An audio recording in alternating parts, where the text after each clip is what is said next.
Welcome in the podcast The Instant When, the Taittinger House reinvents famous fairy tales. Let yourself be carried away by the magic of Christmas. Every week, discover our podcast inspired by famous tales and the magic of the holiday season.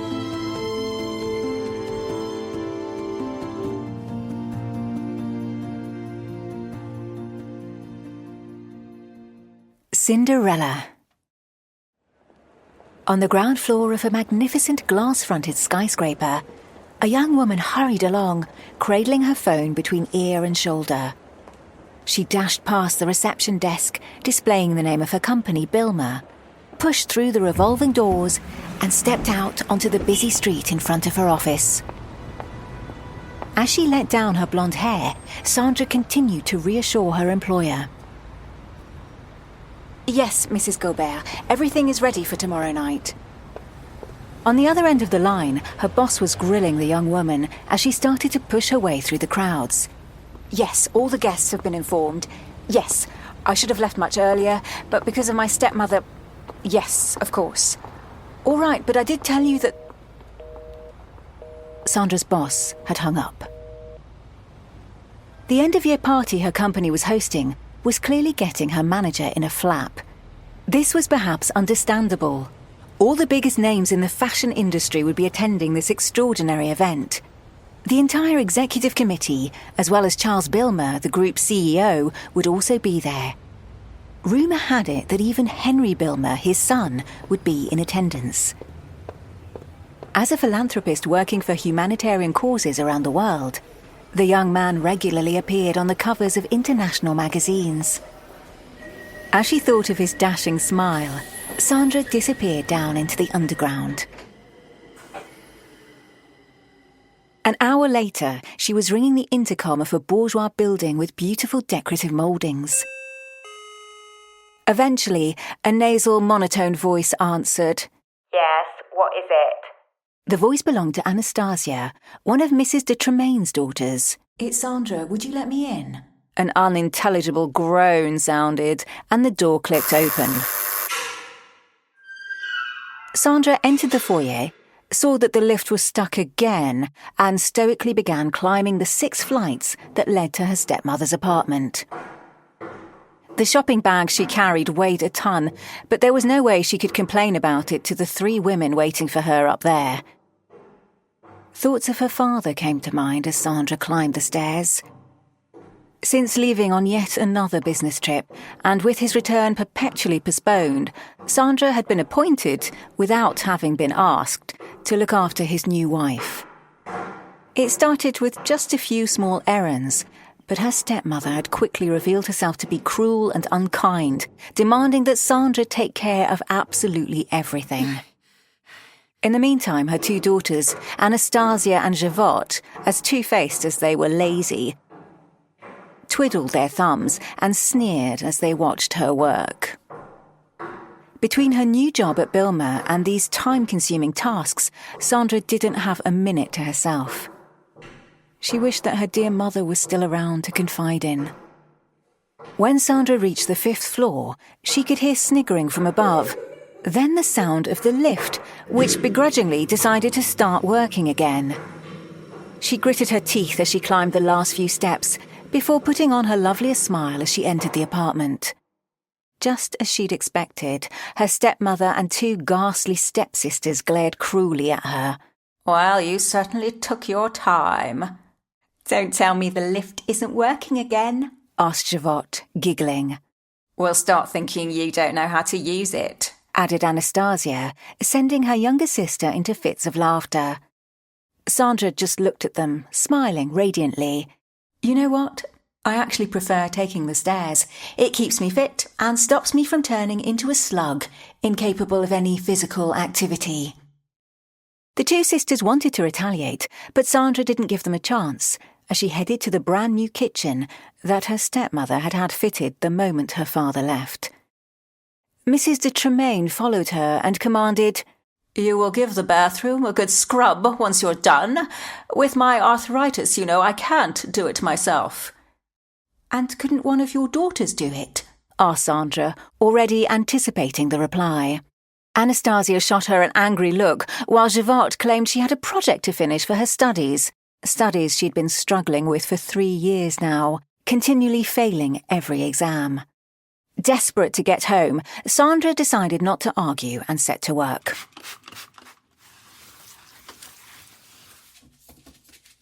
After scrubbing the bathtub until her arms ached, she got ready to leave the apartment. Just as she stepped through the door, her stepmother called to her, a nasty smirk on her face. I'll need you tomorrow evening. It's impossible for me to vacuum this apartment with my terrible back. It's much too big. Sandra turned back to her stepmother with a sunny smile. I'm really sorry, but my company is hosting a party that I'm invited to. Hearing this, the two stepsisters sidled over. You mean you're invited to the Bilmer Group's party? Asked Anastasia, astonished. Nothing gets past you. Mother, if she's going, we should be able to go too, Javotte exclaimed indignantly. What? No, that's ridiculous, Sandra shot back. It's a party for... I'm sure it must be possible, her stepmother cut in. Charles Bilmer is an old friend and he's never refused me anything. I'll give him a call. Anastasia and Javotte hopped up and down with joy. Sandra, devastated that they were about to destroy her special event, slammed the door on her way out. But the next morning, in spite of everything, Sandra woke up in an excellent mood. First of all because sleep had soothed her annoyance about Anastasia and Javotte going to the party, but mainly because she was finally going to pick up her dream dress that she'd reserved just a few days ago. She'd looked in dozens of shops for weeks before finally finding a gorgeous dress that had cost her a small fortune, but extraordinary times call for extraordinary measures. She'd just left the shop when her phone vibrated, displaying Anastasia's number. Sandra answered warily. Hello? Hello, Anastasia answered in a sugary tone. I'm with Javotte and we were thinking we could come by and pick you up tonight. Mother is lending us her car and it would mean you wouldn't have to take a taxi or the underground. Sandra almost dropped her dress in surprise at hearing this. Anastasia went on. And we also wanted to apologise. We know we haven't been all that nice to you lately. It seemed that the holiday spirit really could spread festive cheer. Okay, I'll wait for you at home around 8 o'clock then. Perfect. See you tonight. That evening, Sandra was ready. Her outfit was stunning, a gorgeous white dress with glints of gold, perfectly complemented by a pair of purple high heels. She was just beginning to get impatient when her phone rang. It was Anastasia. They were waiting downstairs. Delighted, Sandra joined the two young women, who for the first time ever actually gave her a courteous peck on the cheek. She was just getting into the car when Javotte pretended to stumble on the pavement, treading on Sandra's toes and grabbing hold of her new dress. She ripped it from top to bottom. Utterly shocked, Sandra tried to salvage what she could, but it was too late. Her dress was in shreds. I am so sorry, said Javotte exaggeratedly. How clumsy of me. Well, I suppose you won't be coming now, looking like that, will you? Soz. Without another word, the two sisters climbed into the car and drove away, leaving Sandra standing alone on the pavement.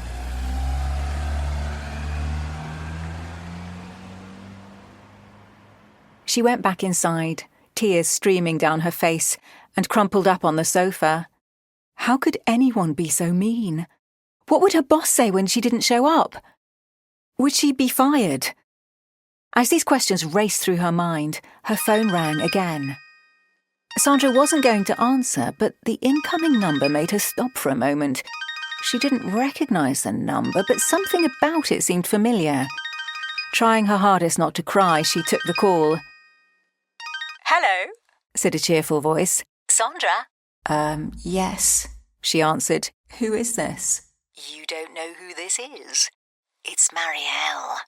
Sandra was shocked to hear the voice of her dead mother's best friend speaking. They hadn't seen each other in over 10 years. Wow, Marielle, how are you? Fine, thanks. But it doesn't sound like you are. Don't move. I'm on my way. Sandra stood holding the phone for several seconds, thinking her godmother was still on the line, but just a few seconds later, the doorbell rang. Startled, Sandra went to answer the door. Marielle stood there beaming. Just seeing her on the doorstep brought back memories that Sandra thought she had forgotten. She burst into tears and buried her head against the kind, comforting woman. A few soothing words calmed the young lady. She explained her bad luck to the woman who had known her as a child. "I see," Marielle said after hearing the story. "Those two young ladies sound awful, but let's not waste any more of our time on them. Let's focus on what really matters." Marielle stood up and, looking Sandra right in the eyes, clicked her fingers. To Sandra's amazement, her torn dress instantly repaired itself before her very eyes. It looked even more beautiful than before. Marielle clapped her hands, and the shoes that Javotte had muddied were suddenly as good as new. "But how?" Sandra stammered. Marielle tutted. "I'll answer your questions later, but right now we need to hurry if you don't want to be late." With a twinkle in her eye, the godmother pulled out a coral-coloured lipstick from her pocket and applied it to Sandra's lips, leaving her with a delicious peach flavour in her mouth. "All right, now we just have to find a means of transport. I see you have a pumpkin sitting here. Could I borrow it?" Sandra nodded, not even trying to understand.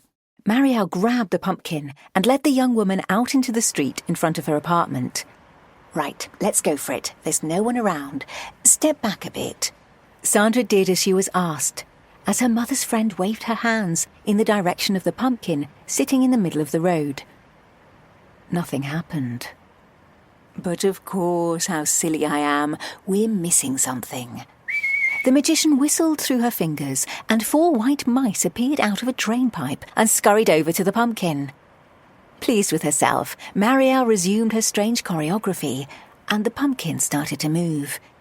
It began to change shape, growing bigger, puffing up, until eventually it turned into a shiny limousine. A gleaming white limousine that gave off a spellbinding scent of vanilla with subtle woody notes. Sandra stood with her mouth agape. She had never seen such a thing. "Chop, chop, stop gawping and don't waste any more time, young lady, because at the stroke of midnight you will have to leave the party." "What do you mean?" asked Sandra, snapping out of her trance at these words. "Midnight is a magical time and will undo every spell nearby. Your gown, your shoes and the pumpkin will all revert to how they were before." Sandra didn't know how to thank her godmother, but seeing the look in her eyes, she knew that she had to leave that very minute. More beautiful than ever, she climbed into the limousine and was driven away.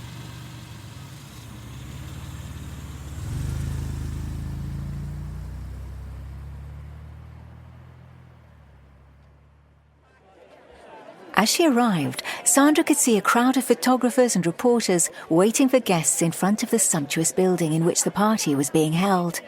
When the limousine door opened, a flood of flashing bulbs went off around her. And as she glided down the red carpet, she could hear people talking about her. Who could that stunning young lady be? At the top of the steps, Sandra turned back to the cameras to strike one last pose before entering the building.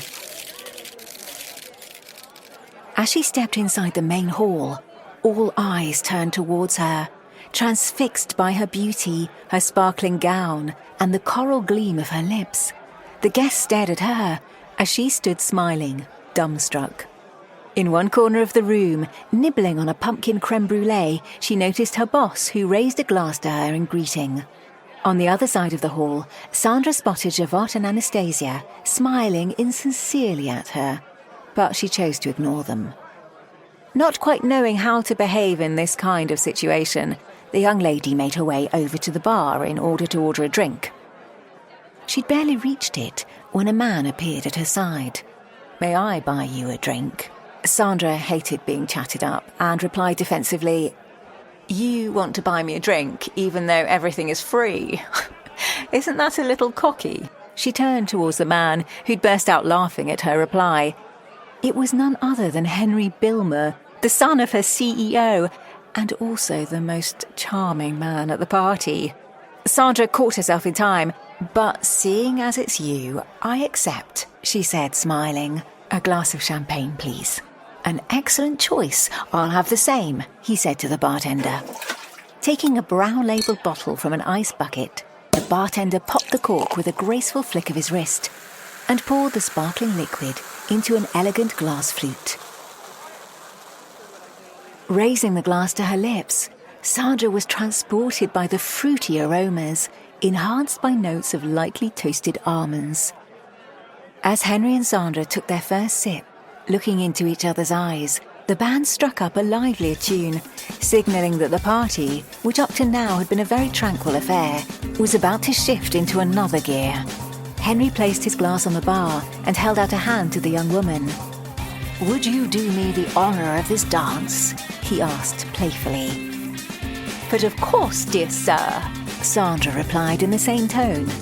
Stepping into the middle of the dance floor, they began dancing wildly, combining rock and roll, swing and salsa moves at such a breakneck pace that Sandra was forced to take off her shoes, to much laughter and applause from the other guests.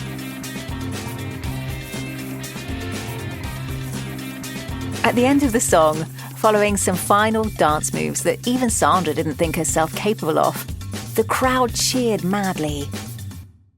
The two dancers looked at one another and laughed before starting a new dance under the incredulous gaze of Anastasia and Javot, who were sitting by themselves in a corner. One dance led to another, and Sandra found herself having a wonderful time with this young man who proved to be funny, intelligent, and sensitive. But when her prince left to fetch them another glass of champagne, Sandra suddenly remembered Marielle's final warning. Panic-stricken, she looked around and saw that the great clock was showing 11:57 p.m. She gathered up her dress and ran across the room. She left the building running barefoot past the crowd of photographers and fled into the night without looking back. In the days that followed, Sandra moped around at home, not daring to go out or even look at her phone. How could she ever explain her behaviour to her boss?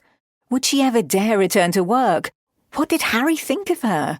She'd run off like a thief into the night without even bothering to say a word to him. Sandra was steeling herself to hand in her resignation to her boss when the doorbell rang. She didn't want to answer. It was sure to be Anastasia and Javot wanting to stick the boot in to taunt her. But the doorbell rang again, and the young lady eventually stood up. Hostile, on the defensive, she opened the door. But who should be standing in front of her, smiling as he had on that first night? But Henry Bilmer, holding a pair of purple heels, looking at her, amused.